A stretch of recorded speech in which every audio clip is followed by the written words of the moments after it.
Hey everybody, welcome to the show. In today's episode, we're going to be talking about Universal Studios Hollywood. Coming up next, from the Bob Varley Studio in Orlando, Florida, this is the Diz Unplugged.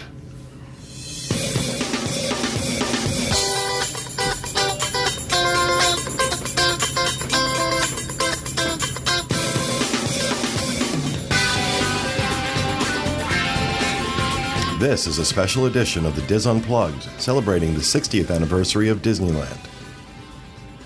The Diz Unplugged is brought to you by Dreams Unlimited Travel, experts at helping you plan the perfect Disneyland vacation. Visit them on the web at www.dreamsunlimitedtravel.com. Hello everyone, and welcome to the show, coming to you from the Bob Varley Studio in Orlando, Florida. I'm your host, Pete Werner, joined at the table today by my good friends Jenny Lynn Knopp. Hi. Tom Bell. Hey, folks. Kathy Whirling. Hi, everyone. Michael Bowling. Hey there, hi there, ho there. Craig Williams. Hey. And back in the production nook, our producer, Dustin West, on the controls. Hello. The lovely and talented hair hopper, Rhino Clavin. Hello. And, of course, our assistant webmaster on the Diz, Will Perry. Hello. Oh, I think, is Will's mic off? Maybe I just wasn't leaning up. There you go. Sorry, hello.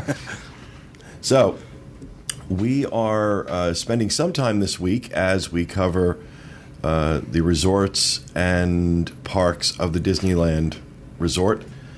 We're spending some time this week talking about some things that you can do off-site. We refer to it as Day 6. 5 days to see Disneyland, some things to do on Day 6. And today we're going to talk about Universal Studios Hollywood. Now, for those of you that have been to Universal Studios here in Orlando, this is a very, very different experience. And this is the actual Universal Studios, not some satellite location. This is Universal Studios Hollywood.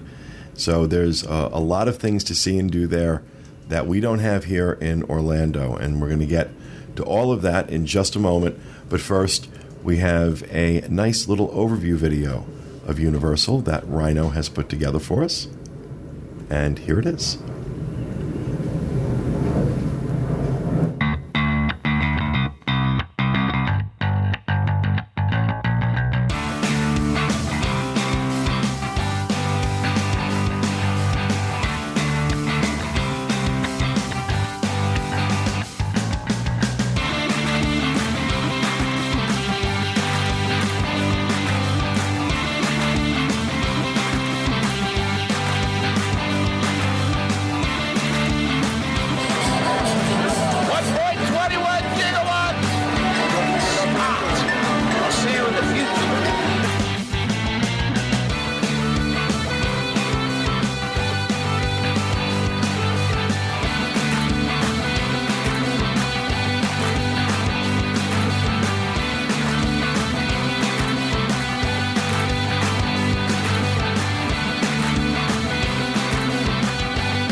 Fantastic video. Got to look there at Universal Studios Hollywood as well as City Walk. And that City Walk video, Rhino, is one of my favorites, honestly. Thank you. Fantastic. So I've been out to Universal Studios Hollywood a few times. Had a chance to do some tours, some of the VIP tours, done that a couple times. Spent some time at the park. And I absolutely love it. There's no doubt that it's a phenomenal park. But it is very, very different than the one we have here in Orlando. One of the most significant differences, one of the first things most people notice, is it's built into the side of a mountain. And I'm not being facetious when I say that. It is literally built into the side of a mountain. And down lower, on the lower part of this mountain is actually where the studios are, where the actual Universal Studios Hollywood is. That's where the tram tour takes you.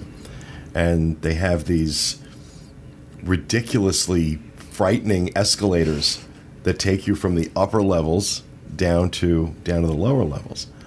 But I'm going to turn it over to Craig in just a bit to talk about this park, especially in comparison to ours, and some of the differences that you can expect. But Michael, I want to talk to you first about some of the background and the history. Well, you might wonder what came first, the studio or the tour, and actually they were almost simultaneous. Shortly after the studio was opened by Carl Laemmle in 1915, he decided that people would like to have a look at the action and see how films are made. Keep in mind, films are silent in those days. So for 5 cents, visitors could come and they would watch how a film being made, and also they would get a little sort of box lunch that would have chicken dinner in it and fresh fruit, because you have to remember where Universal Studios is located was still farmland. And so he would purchase fresh fruits and vegetables from the local farmers for these box lunches. And it proved to be very popular. And he finally, in the 1930s, he ended the tours, ended the people sitting in on the filming because of the advent of the talkies. And as time rolled on, in about 1962 or so, the accountants said, it might be a good idea to start up a tour again. And so they started up the tours where it was partially a walking tour, where you could go through, they opened it up and you'd walk through some of the offices, you'd walk through sound stages, and you'd go through dressing rooms of some of the stars.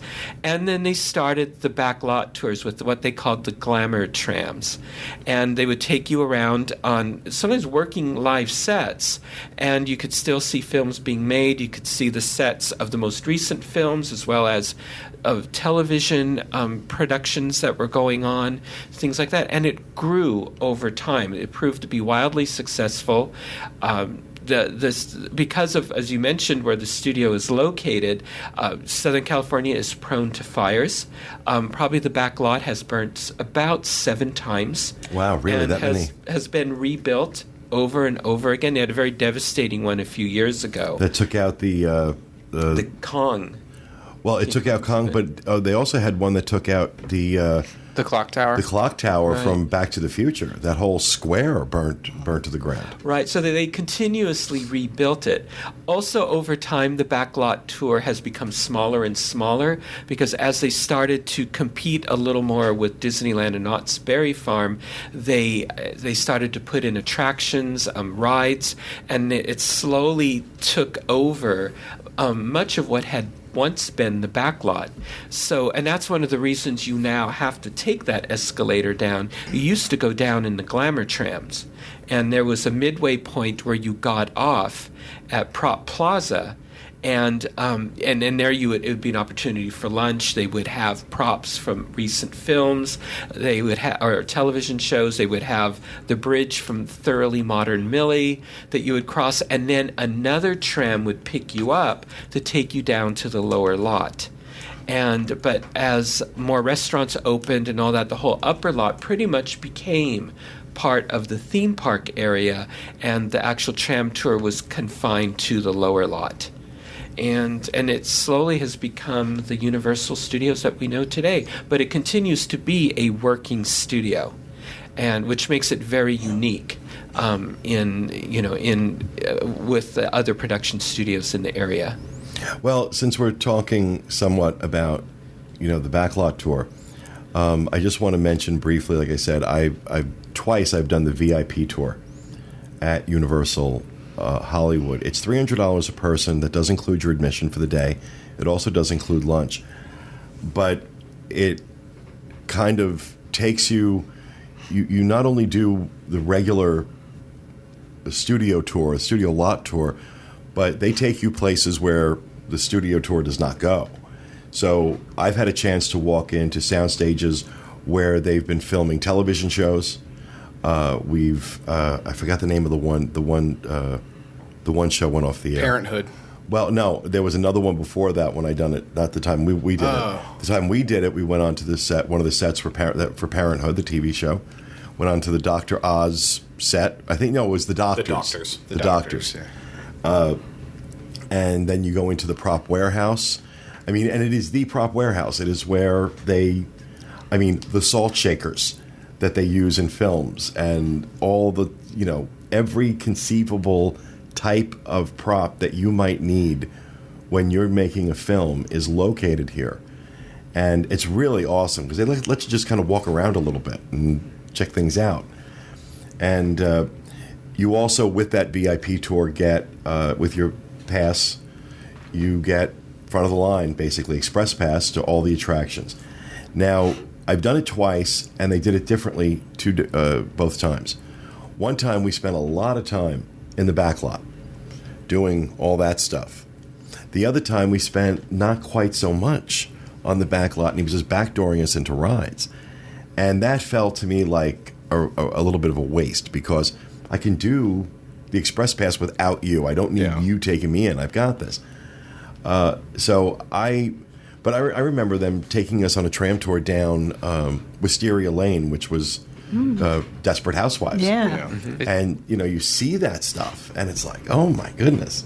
And at that point, the regular tram was not going down Wisteria Lane. Eventually, they did start moving the regular tram down Wisteria, but now it's gone, I believe. No, it's still there. We went down Wisteria. We're there. They labeled all, whose house is who's there, though. Yeah. And that used to be on the original tram tour. That was called Residential Street. But back then it was the Leave It to Beaver house. It was the Munster house. The Leave It to Beaver house at one time was Gidget's house. From that Sally Field's first show. Wow. And then it was also Marcus Welby's house.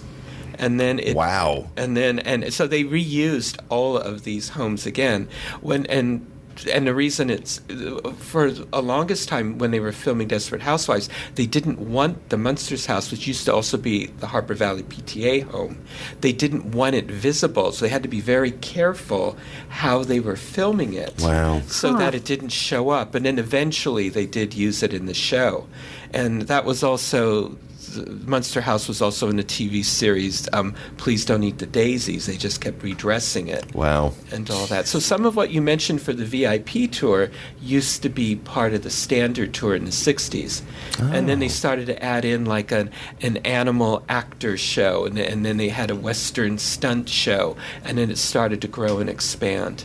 In the VIP tour also depends on what they're actually filming there for the day, because I know whenever we did it, we didn't get to see stuff like the actual New York Street part of the back lot, and we didn't get out and walk around the Courtyard Square because they were filming stuff at the time in those areas. But Rhino and I nearly lost our minds because we saw a VIP tour as we were on the studio tram tour, and they're just walking right up the stairs of the courthouse taking pictures.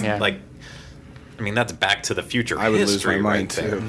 Well, it's rebuilt history because it burned to the ground a few years ago. But so that is something that if you're going out to do and you won't really want to get a unique experience, the VIP tour is something that I would recommend.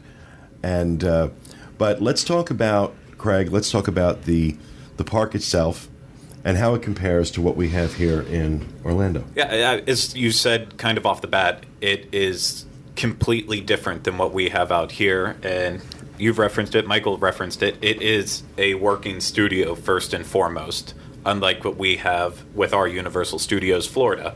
So one of the first things when you walk in, they actually have a call sheet kind of looking board that says what they're currently filming around the studios that day. And apparently, I mean, I've never seen a celebrity there besides the ladies from Extra. Julianne Margulies, I think is her name. I don't watch Extra, but Juliana Margulies? yeah, Okay. that's it. That's what I was going to say. Wow, you just butchered her name. Whatever. She's not important to me. Mario Lopez would have been important to me, but she's not so much. You just never know who you're going to see walking around because people are actually there to film. You see it on the studio tram tour, but Robert Zemeckis still has his office there. Granted, he might not be doing the greatest things anymore, but he still does have an office there, and other people do as well. And He may be watching. if he is, big fan. Now, Love some of your classics. can you see these people walking around if you're not on a tour? You never know where anyone's going to be going. I mean, it's Generally speaking, I don't think the big celebrity is going to be walking around the theme park part of it. But I think as you're doing the tram tour, and especially on the VIP tour, because you are taken into, like, you go into buildings that are part of the, the administrative buildings, and you see the Oscars and stuff like that. So it's absolutely not out of the question. Oh, okay. I mean, at one point, I haven't seen anybody, but at one point, The Tonight Show was being filmed right there. Yeah. Oh, Well, Jimmy okay. Fallon is the. Well, now he's in New York. No, well, Conan was shooting there for a while. oh, I meant because he's the host of the tram tour. Like, Yeah. that's the time, Well, right? Well, Yeah. it's NBC Universal. Okay, yeah. So, studios is broken up into two sections: the upper lot and the lower lot. Both have attractions on each level. The upper lot is kind of fun in a way that it has some of the faux sets that are seen around. So they have a New York section that's set to 1960s New York that is... it's got World Fair banners all around, and if they ever needed any section to look like 1960s New York, they could come in and film. And this actually happens because another area up there is their London area, and it has been in a production. The most famous one, in my opinion, is it was used as Wee Britain in Arrested Development. We realized We're on and that's- Greenwich Mean Time. Yeah, and I mean, so Ron Howard and crew from that show actually came in after Filmed it. hours or during hours and filmed it there. So this whole park is technically open to anywhere. Did And we then figure there's- that out while we were there too? Like we were Yeah, sitting we and Googled just it. staring. Yeah, we Wee were like Britain. in the cafeteria eating, and we were just staring at the set. And I'm like, it looks so familiar. Like, Yeah, and then we looked it up. Yeah. and it was right. And then they do also have a French section there that has. I know it does have Moulin Rouge, and Jenny Lynn had to ask if it was actually the Moulin Rouge from the movie or not, and we had to break her heart and let her down. I'm pretty No, sure dude, that it was all wasn't. CG. But so that's kind of a big overview of the upper lot. As far as things that you can do up there besides just walk around, the studio tram tour is the upper lot staple. That's where you're going to see a lot of the classic Universal things that you think of whenever you think of Universal, like Jaws is still there. Nothing on our level of Jaws. It's not the same you would get on the boat and ride around. You're still on the tour. Yeah, Right, well, that tram. was the thing I love about that tram tour is that, the Jaws, out here we had Jaws as a separate attraction. You drove through the Jaws set, basically, this Jaws area, and experienced like the shark coming up, as you saw in the video that we just played. It terrified me. I dropped my But camera when also- I was filming it. Also with Kong, that's part of that. That's part of that tour too. Now, you drive through this, tunnel. It's it's all screens and 3D glasses, and it's very intense and very cool. And I know Jenny Lynn was terrified. I was terrified again. Yeah, well, I was this is terrified a few times on this tour, but that was great. Yeah, that's how Universal Studios Florida was built, because they had all these little small experiences on the studio tram tour that then they took it over to Florida, and now you Built it have out. full attraction life-size versions of it. So that's why opening day we had a earthquake ride, which is now Disaster, and I mean that's still on the tram tour. We had Kong. Now they have Kongfrontation, or Kong 360, whatever the actual official title is for it. Other things you can see on the studio tram tour, Bates Motel. That was a lot of fun because the guy comes out with the I love Norman the psycho comes out with the house. knife at the Yes. tram. Eddie was carried a body and put it in the trunk, and that was Yeah. so cool. And then opening up this June, you're going to be able to see Fast and Furious Supercharged, which is just supposed to be absolutely massive. And I can't wait to get back out there and see it. And part of the reason why they're adding it is because they are declaring this as the 50th anniversary of the Studio Tram Tour. So Universal gets to celebrate something this year, too, along with Disney, which is nice, I guess. But that is definitely the highlight of the upper lot. But other big But what things- about Simpsons? I mean, Simpsons is on the upper lot too. Yeah, Simpsons, you have the same Simpsons simulator, the Simpsons ride out here. They just recently opened up their Springfield this week as of recording this, and we don't have any pictures because we still had construction walls up while we were there. But oh my God, what they What did! we could see looked Yeah. amazing. You could see a little. You could see it in the video. Like you could see the high school. Yeah. They have a power plant. Yeah. Just ours, we have such a large Springfield back here in terms of length and a lot of room to work with. And one of the big things about Universal Studios Hollywood is it is a small, compact area. I mean, it is very tight. There's not a lot of room to work with because they are on the side of a freaking mountain. Right. But what they do with what little room they have is so impressive. And their Springfield is just, from what I've seen in pictures online, it's blowing me away. It is so much better than the one that we have out here, and I love ours out I here. love ours. But one of the big additions that they put in also after we opened up the Despicable Me Minion Mayhem attraction, they decided to one-up themselves in Florida, build one out in Hollywood, but they made it its own land in a sense. And so they still have Gru's house like we have, but then they also include Miss Hattie's School for the Girls, the orphanage from the movie, and then also Super Silly Funland with the Minions. Which is a whole water area for children, and they just they run throughout this entire area, just soaked. All these little soaked children. And you talked about it it's in the side of the mountain. So this is one of the areas that I just was breathtaking because this Super Silly Funland, but we can't see, but right behind that last ride, just the entire state of California.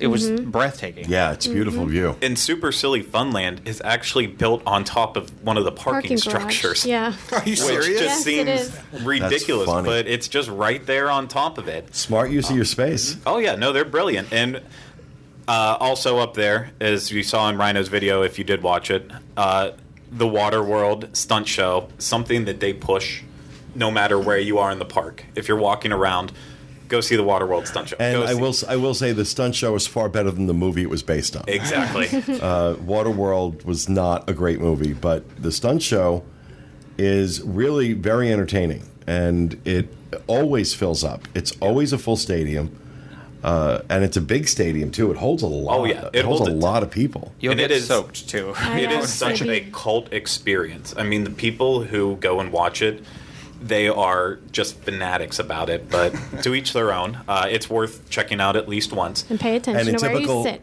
and in typical Hollywood fashion, the headshots of all the people who play Yep. in the stunt show are all there with their names. So They announce it at the end too. Like that's where the Yeah. Oh, yeah. the ego is there, and they're like, There are other stuff on top of the upper lot, places to eat. Nothing really. And they did have a Pink's inside on the upper lot, which was recently just taken out, which is really sad. Oh, man. But they still have a location in City Walk, so you can still get your famous Hollywood hot dogs. But other things up there is animal actors, the special effects stage, Shrek. But we already kind of talked about. Sorry, one more. Oh, no, I was just going to say, going back to the tram tour real quick, in addition to the Fast and the Furious that they're adding, they are also starting nighttime tours. Yep. For the first time. Oh, really? With, I think they're going to have live actors plus lighting effects, special effects. And Oh, it'll wow, be a that'd be cool. Yeah, complete different experience from Oh, what it's you'll just do going to in have the to go daytime. back out there and cover it. Yeah, they've been working on the backlot sets, restoring a lot of them, but also adding in the lighting at the same time. Oh, that's cool. Back to the Future, I think, is going to be represented. Yeah, that's one of the big rumors for it. clutching the pearls for this one. Pearls have been clutched in the production nook. All right, so let's go down to the bottom rung, so to speak. I would call this the thrill seekers part of the park. That's the easiest way to describe it, because after you take the I believe it's the Skyway. Starway. The Starway, sorry. After you take down 17 escalators and drop a total of 400 feet. It's not just 17 escalators, but they're escalators that are on like a 90-degree angle going straight down a mountain. And I can get like almost a case of vertigo going down certain escalators. It happens to me in London going into the Tube because they put like the black and white tiles on the walls. Yeah. So it's kind of disorienting, and then It's like that picture of the cat. You don't know if it's going up the steps or down the steps. it's crazy. Is it like the escalator at the San Diego Zoo that we did that seemed like it went on forever? Yeah. You remember that one? It's Yeah. pretty treacherous to the point that you become very aware of what the people around you are doing. So we were going up at one point, and there was a family a few steps up from us with children that were being a little bit on the rambunctious side, and I just kept having flashes, visions Of bowling for tourists. Yes, Yeah. of the children like Wow. losing their footing and falling down the escalator and That's when taking you step everyone aside. out. That's when you step aside. Well, that was my fear. Well, first of all, I don't want them to get hurt, but then also just taking everyone else out as they fall down. Wow. And then you go down this escalator, and you're like, okay, I made it. And then there's another one. Oh, Six really? of them. There's, so it's a little bit harrowing, but you mentioned that the bottom level is the Thrill Seekers area, but it occurs to me there is one thing missing at Universal Hollywood that exists in abundance here in Orlando, and those are roller coasters. Yeah, There are no roller coasters. One roller there coaster. is. The Revenge of the Mummy. It's not a roller coaster. Ours is, I would say, is more dark ride than roller coaster. It does have those roller coaster aspects. Revenge of the Mummy out in Hollywood, completely different, and I would actually consider that a roller coaster. Kind of reminds me of Rock and Roller Coaster. It's almost a semantic difference, though. I know what you mean. There's none of those big No like Rip Six Ride Flags Rocket, type roller no coasters. Hulk, no Dragon Challenge, things like that. But they don't do. It's not what they have out there. For a big drop, though, they do have Jurassic Park, Yep. which does have that massive drop and is once again different from the Universal Studios Florida version. So a different experience out there than you would get here, which is very, very nice to have. One thing else that's down there is Transformers, but that is a complete replica. I mean, even the queue that's is their the cookie same. cutter line. Yeah. So, and then the final thing down there that's worth seeing is the NBC Universal experience, which is kind of a prop museum that anyone can go and look at. And that's where they have the Hero DeLorean from Back to the Future on massive display. And along with other stuff from recent movies. And right now, because of the 50th anniversary of the Tram Tour, they have like a E.T. animatronic that's in the window from their old E.T. that Revenge of the Mummy took over. And just a lot of really cool things in there. Do they still have Backdraft? Are they still doing that? No, that's long gone. They had. No, it's not that long gone because it was a few years ago when I saw it. I'd say over 5 now. No, it's been sooner than that, I think. But whatever, they had an attraction dedicated to Backdraft, and it's like having a Remains of the Day attraction. From what I know, I think it was on the area where Transformers is. Yeah, I To think go, yes. to go with your I think Remains that's of the Day next lunchbox. Yeah. Christopher Guest reference. See who gets that. Did you get that? Yeah, Rhino? Okay. I love Christopher Guest. Yeah, Okay. In general, that is Universal Studios Hollywood. Right now, the upper lot is definitely very, very congested, though, because they have, one section, we don't know what's going in there yet, or at least I don't, Right. from my sources. Another section that we absolutely know what's going in is the Wizarding World of Harry Potter of the West. And it's an old Western of the version. well, that's Harry kind of what it's going. How did That's you- the official title of it. And so they're doing the Hogsmeade section with their Hogwarts Castle and Harry Potter and the Forbidden Journey, and a little bit of changes I hear are happening out there that we don't have back in our side. Just minor things that are more based on what they did out in Japan whenever they cloned the Wizarding World out there. But I'm sure we'll see there whenever it comes. I'm sure there'll be a few like layout changes that go along Yeah. with the space that they're working in. But in terms of the attraction, are there changes in terms of the actual attraction itself? From what I'm hearing, yes. Okay. There will be minor but potentially major differences. Minor but potentially major. Did they have a date for this open, That's by the way? fair. I think they said 2 more years, 1 more year. Oh, I don't No. remember. That's a big difference. Rumor is spring break of next year. Okay. It's coming. Yeah.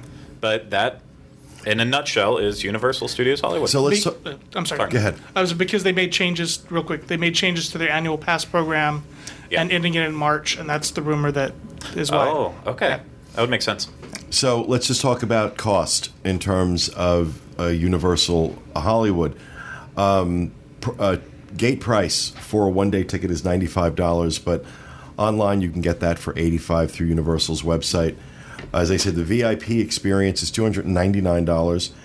A front-of-the-line ticket for the day is $149. They don't do it the way we do it out here, which is depending on the day, the price changes, depending on... Don't think that's true because I paid different prices. Okay, because I'm looking at it right here, and it's saying $149. Normally $159. Okay. That's if you buy the front of the line ticket, your Okay. day ticket. If Okay. you That add is a on Express, I see. I Yeah. see. if you add on Okay. Express Pass, their front of the line pass to you and I both have annual passes, that can fluctuate. Okay, got it. But if you buy the ticket, it's always a flat price. I see. Okay. The 2-day ticket is $119. So that's not bad. No. You know, when you figure about $60 a day, and absolutely, if you can get 2 days at Universal, take it.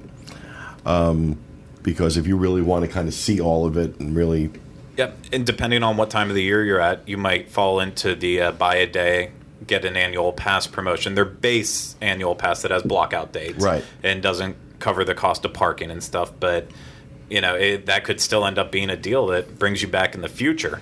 Just talking about, if you're thinking about how to spend those 2 days at Universal Hollywood, and you get a 2-day ticket, you could definitely do 1 day in the theme park and do your second day as the VIP tour, or that's a good way to spend 2 days at that theme park. and really get to see everything. Yeah. And one last thing to mention in terms of the parks, they, like Universal Studios Florida, also have special events, Halloween Horror Nights. Not the same exact houses that you'll see out here. Very different, and I was extremely impressed with Universal Studios Hollywood's Halloween Horror Nights. I thought it was incredible and amazing. And then they also do a Grinchmas, which, just like ours, it's included with the price of the ticket, whereas Halloween Horror Nights is a hard ticket event. Correct. But that's it in terms of those two. Those are the only things they have for special events. Well, let's talk a little bit briefly about City Walk. This is where they blow us out of the water. Yeah. Their City Walk in Hollywood is phenomenal. And it is, in my opinion, so much better than the City Walk I like our City Walk here, but it's just nothing compared to theirs. Our City Walk has turned into more or less a dining experience type of area of Universal, whereas from everything I understand in Hollywood, their City Walk is big with locals that will come over because they can eat. There's an Abercrombie and Fitch there that they can go shop at, along with a ton of stuff. Of course, they're still going to have touristy shops that you can buy your standard $5 California t-shirt. Are you making fun of me right now? A little bit. I bought a $5 California t-shirt. But just whatever you can think of. Most big chain restaurants that you see in touristy areas are there. So you'll have your Bubba Gumps and even other random ones.